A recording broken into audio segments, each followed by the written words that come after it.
As the last traces of sunlight faded over the horizon, leaving behind a canvas of deep violet, the desert sky slowly began its nightly transformation into an endless blackness sprinkled with a million diamond stars.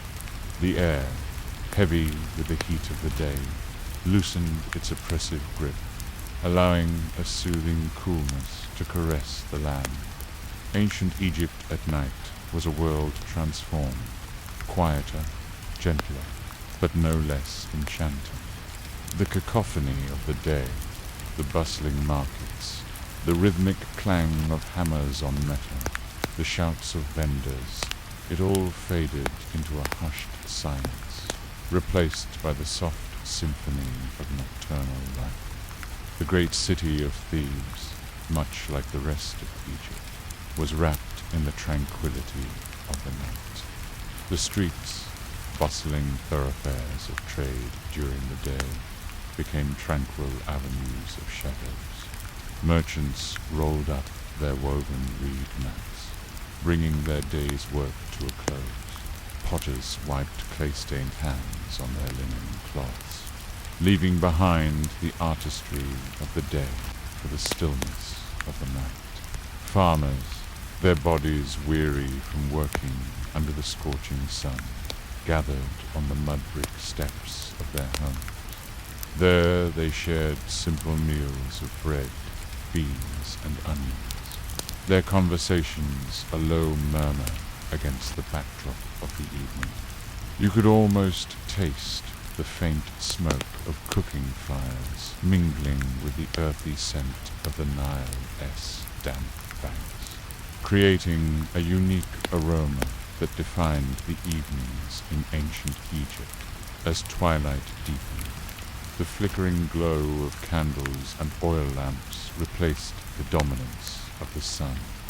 Though their light was far from bright, it created a comforting ambience, casting dancing shadows on the mud-brick walls of the homes, painting pictures of peace and tranquility. For the ordinary people of ancient Egypt, the night was a time of rest. The daytime heat had forced them indoors, and now the cooling evening allowed some to return to their rooftops. Here, nestled among the papyrus reeds and enjoying the soft caress of the night breeze, they slept soundly. Those too poor to own a home or a rooftop sought refuge in the open fields, sleeping alongside their animals or under the open sky, finding solace in the vastness of the desert night. But the quiet of the night wasn't just confined to the homes and streets of Thebes. It echoed within the grand temples as well. At Karnak and Luxor, the massive stone structures stood bathed in the soft glow of oil lamplight. Inside the hypostyle halls, the air was thick with the scent of incense. Priests in white linen robes moved with measured steps, tending to the sacred fires and lamps that were never to be extinguished. Their hushed chants reverberated through the vast chambers, weaving an ethereal melody that blended with the flickering shadows cast by the flames. The great statues of gods, from the regal pharaoh to the majestic Osiris, seemed to come alive in the lamplight, their silent vigil unbroken through the ages. Even in these places of worship, the night was respected, seen as a time for quiet contemplation and communion with the gods. Within the grand temples, priests performed their sacred rituals, their prayers rising and falling like the Nile's tides. They kept the fires burning, not just for warmth or light, but because they believed these flames held the souls of the gods themselves. Outside, the darkness pressed against the temple walls, a reminder of the otherworldly journey the sun god Ra undertook each night. he sailed his bark across the underworld, battling the forces of chaos, until he brought forth the light of dawn. The priests were the witnesses of this nightly drama, ensuring that Ra's victory was never in doubt. Step now into the home of a wealthy Egyptian.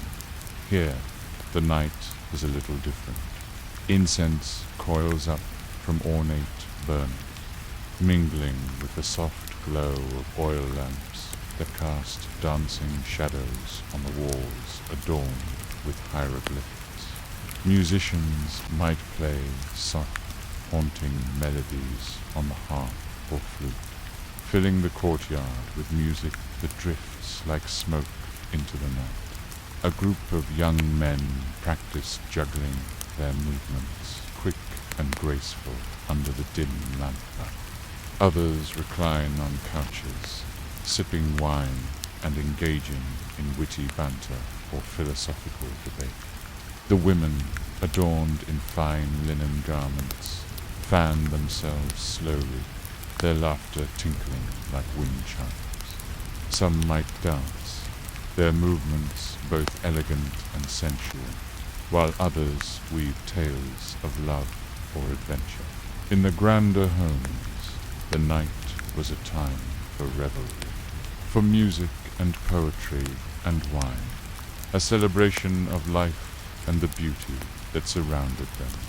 And yet, despite the opulence and luxury, even in these grand houses, the night was filled with a sense of reverence. For the Egyptians, the darkness held mysteries, but it was a mystery they didn't fear. They saw it as a time when the veil between the worlds was thinnest, when the dead could walk among the living, and when the gods were closest to their supplications. So even as they celebrated, there was always a corner of their homes set aside for prayer, a silent plea for protection through the night. The streets of ancient Egypt at night were a place of magic and enchantment. The moon, a silver disk in the velvet sky, cast its ethereal glow on the bustling activity below. Stalls selling figs, dates, and pomegranates were lit by flickering oil lamps, turning the fruit into shimmering jewels. Hawkers called out their wares, their voices echoing off the high walls that lined the streets. The air was filled with the sweet scent of myrrh and frankincense, mingling with the earthy aroma of the Nile.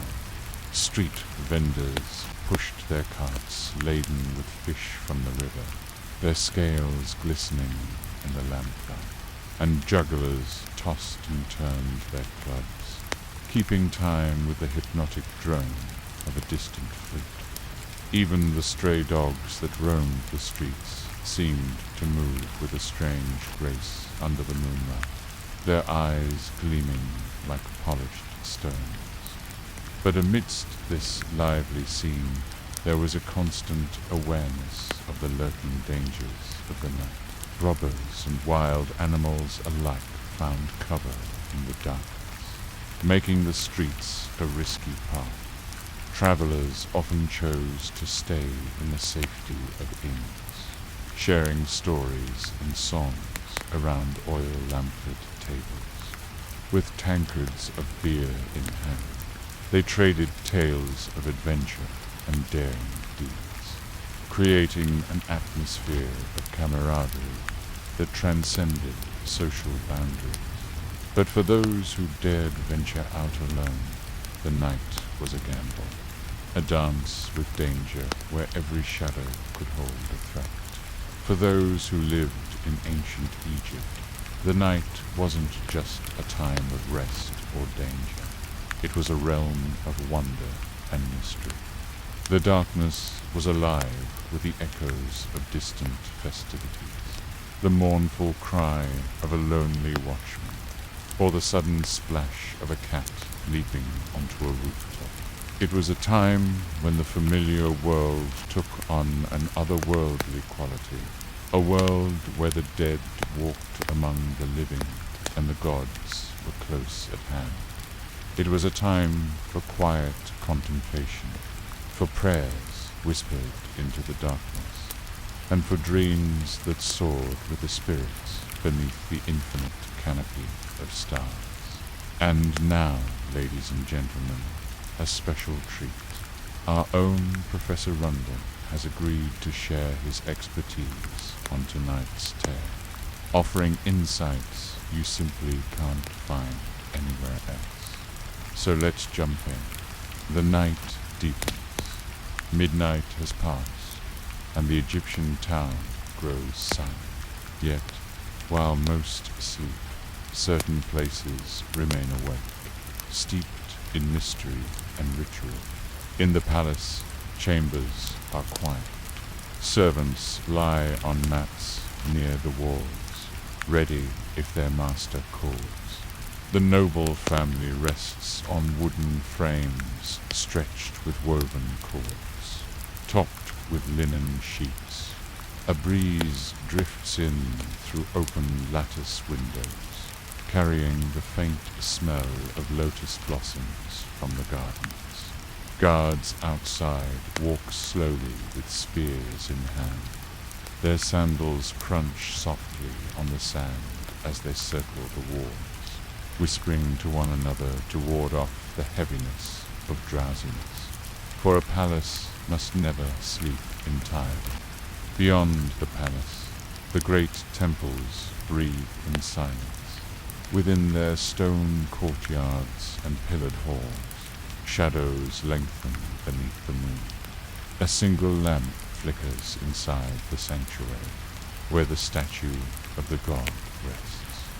At night, priests sometimes perform secret rites, bathing the image, anointing it with oils, or offering food and drink. They believe the god consumes the essence of these gifts, leaving the physical form behind.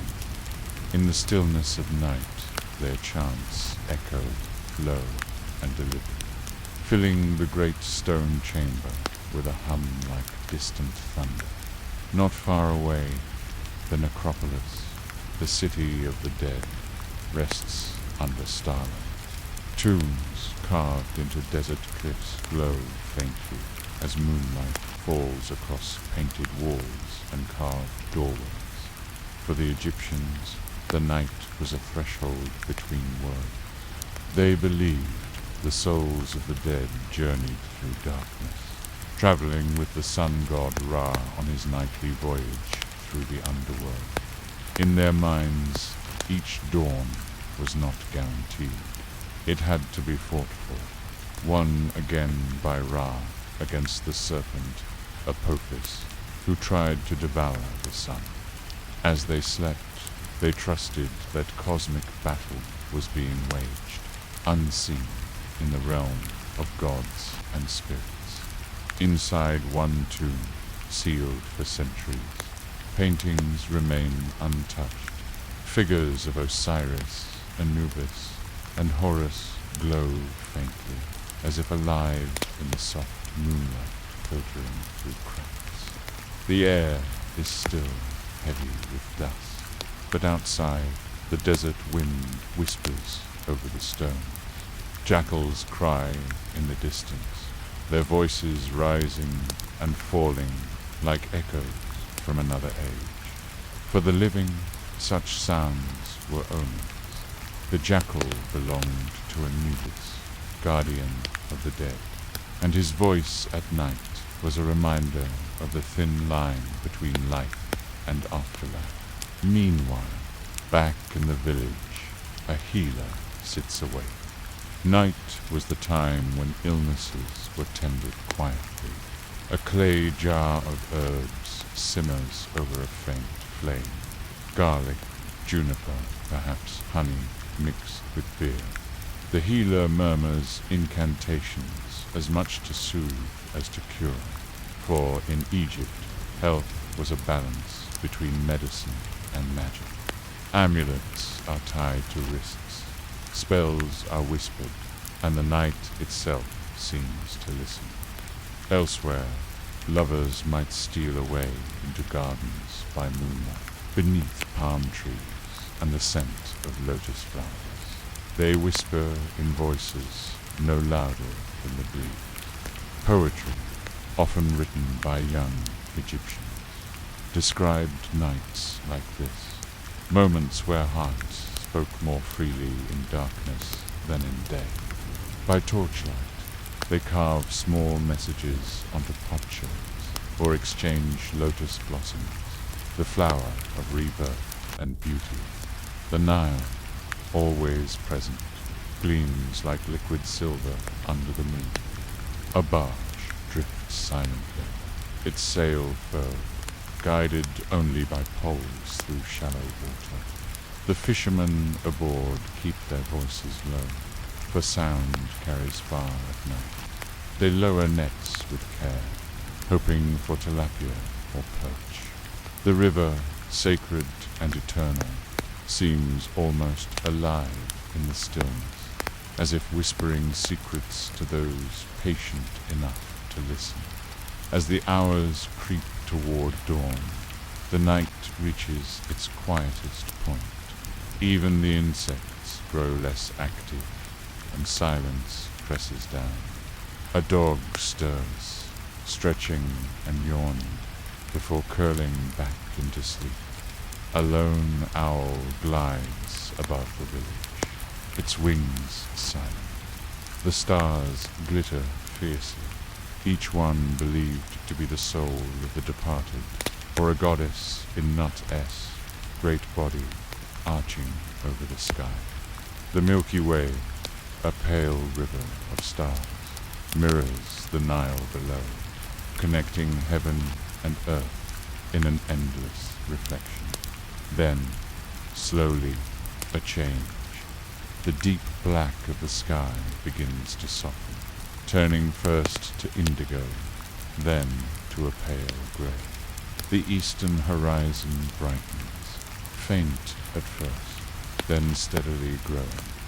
Birds begin to stir in the reeds, their calls breaking the stillness. Roosters crow from courtyards. The first sounds of morning return, the thud of grinding stones as women begin preparing grain into flour, the creak of wooden doors, the splash of water drawn from wells. Inside homes, families rise, men stretch and prepare for the fields, women gather their children, and the day's first tasks begin. Fires are lit again, bread is baked anew, lamps are extinguished, their little flames no longer needed. The night has ended, as it always does, and light has returned. To the Egyptians, this moment was sacred, the victory of Ra, the sun god, over the darkness. The rising sun was not routine, but miraculous, a sign that balance had been restored, that the cycle of life continued. And so the world awakens. The coolness of night fades as the desert heat stirs again. Farmers walk toward their fields, scribes gather their scrolls, priests prepare offerings, and fishermen return with their catch. Cats stretch in the sunlight, eyes narrowing, and children laugh as they chase one another through dusty streets. The night, with its quiet mysteries, its shadows and whispers, has retreated, yet it lingers in memory. A world of stars, silence, and gods unseen, until it returns again, as it always will, over the land of Egypt. Thank you, Professor Rundle. That was an incredible journey through a night in ancient Egypt. Your insights really brought that story to life. It's amazing to think about how these stories unfolded thousands of years ago. It's so fascinating to see how these ancient cultures thrive. I mean, look at what they built. It's incredible, isn't it? Yeah, Their ability to create these monumental structures without modern technology is truly mind-boggling. It makes you wonder what other secrets they might have had. Speaking of secrets, did you know there are more stories hidden within our app? We've got exclusive content that you can't find anywhere else. And here's a sneak peek. What kind of mysterious tales do you love? Do you prefer spooky stories that make your hair stand on end? Or maybe you enjoy thrilling adventures that take you on a wild ride. Perhaps you love those creepypastas that keep you up at night. Well, whatever your tastes in frights, we've got something special for you. Just head on over to our app and tap the plus icon to unlock all these extra frights. But wait, there's even more. You can become part of the story by sharing your own spooky encounters. Yep, you heard right. You can share your ghost stories, urban legends, or even those unsettling personal experiences that will send shivers down our spines. Join our community of spine-tingling storytellers, and who knows, maybe one day your tale will be featured in our app too. Don't miss out. Tap that plus icon and let your spooky side shine.